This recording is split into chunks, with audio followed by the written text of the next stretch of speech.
What is up, boyos? It is Water Buffalo Man here, and back for more Dragon Ball Z Dokkan battle. Alright, so we'll be taking on the Super AGL Super Battle Road this time. As you can see, I just threw this little bit of a team together. Let's do this. It's based off of the 170 lead for the Janemba. Only because I just wanted to run a 170 lead Janemba for just the 2 units. Actually, I think there's only 2 units, maybe 3 that fit Corroded Body and Mind on this team. So realistically, the Janemba's not going to be buffing too much, but that is exactly what I wanted. There's really no links on this team other than right here. They have Shattering. The Vegeta's link level 1, so don't worry about him. I will be eventually link leveling him up and making a showcase on him, but right now he is only link level 1 because I just got him. So, bear in mind with that. But this Vegeta does cause mega colossal damage to all enemies, so that's why I ran him. This Janemba is terrible because it's a friendly one. It's a team, or it's a character one, I think. Or friend one, yeah, that's what I meant. Why did I say character? No, I think there's only... Do you have Corroded Body in mind? I don't think they do. I think the only one is Janemba. Yeah. Okay. Only ones are the Janembas. Cool, great. Bet. And then, if I remember right, if you give this guy 4 more ki, yep, he gives everybody else more ki. So yeah, this is a really easy way to take on this event. If you have this team, run it. If you have this Vegeta, more or less, run him. Because he just does this and completely... He should completely obliterate this whole stage. And yeah, there goes stage 1 for Super AGL Super Battle Road. Again, not very hard. These stages are not too difficult because you have the advantage coming in, and your teams are generally going to be built towards that advantage, not necessarily against it, because realistically you shouldn't be building anything that'll give you a disadvantage anyway coming into these events. But hey, some people do it.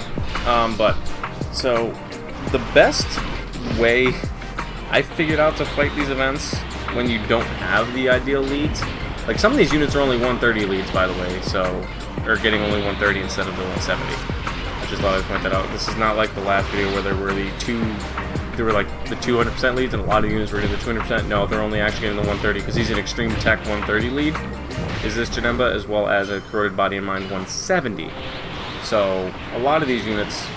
Pretty much all of them, except for the dual leaders, are only getting 130 stats. This kind of sucks because that puts this Vegeta at this spot, so I don't have him for the next rotation, but it'll work because he's not going to get a super attack off. That's going to do a lot of damage to everybody anyway. So perfect, we'll let him finish it off. But I forgot what I was saying there for a second because I got distracted. Oh yeah, the best way I found to attack these events is AoE straight up. Which is, I mean, that's common sense to everybody, the AoE in these type of events, but that is generally the best way to do these. And if you aren't confident in your unit's capabilities to keep you alive, do not hesitate to use items. Do not hesitate to stack them if you need to be in those certain situations if you don't feel comfortable with it. Your first time trying to beat it should always be just to get it completed and just to get the stones. Once you've beaten it once, get a little more confidence under your belt and more willing to attack these events slightly different, then is when you start mixing in the no item runs and start mixing in all those other things that you want to start doing. Don't worry about doing it right off the start. Just try to get the event completed your first time through. But as you just saw there, they both double stack their support by 30% when they get 5 or more key spheres, which, since there's the same unit on rotation, they can do that because their passives are just the way they're wired. What is cool is I actually did bring 3 EZA units? 2 EZA units to this team? No, I think it's 3. The LR Rose and Zamasu that you see right here in the middle, which are just ridiculous now post-EZA.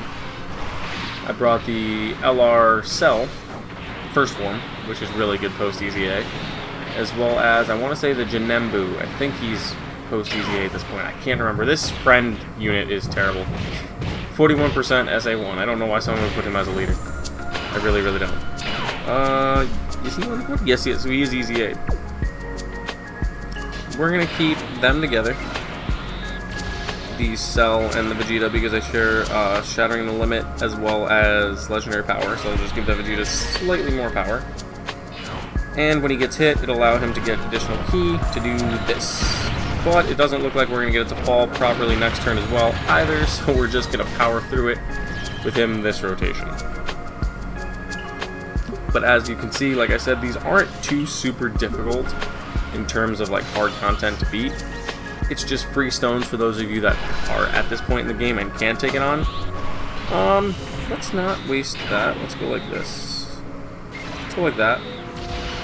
their active skill, what it does is delay a single target enemy's attack for 1 turn.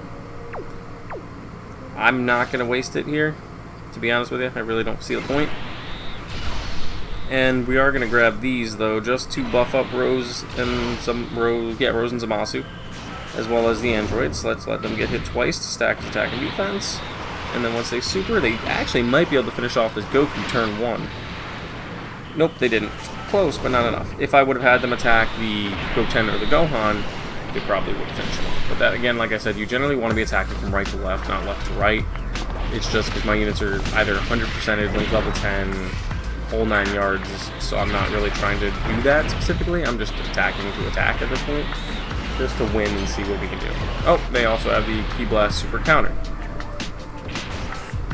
You can utilize things like that as well. Units that you know have high damage reduction, have counters, you can slide them onto your teams just as options to make you sturdier in these types of events. It makes you feel a little more comfortable, especially once those are stacked with like healing items that give you defense or damage reduction or whatever that may be.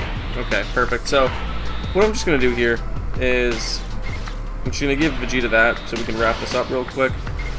Give him those 5 ki and then 6 ki to you, which will increase Vegeta's power. Vegeta's going to get hit, increase his power even more.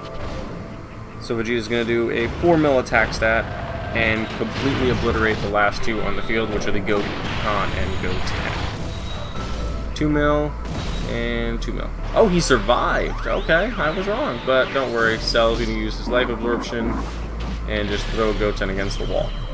So there you go. That is how you beat Super AGL Super Battle Road.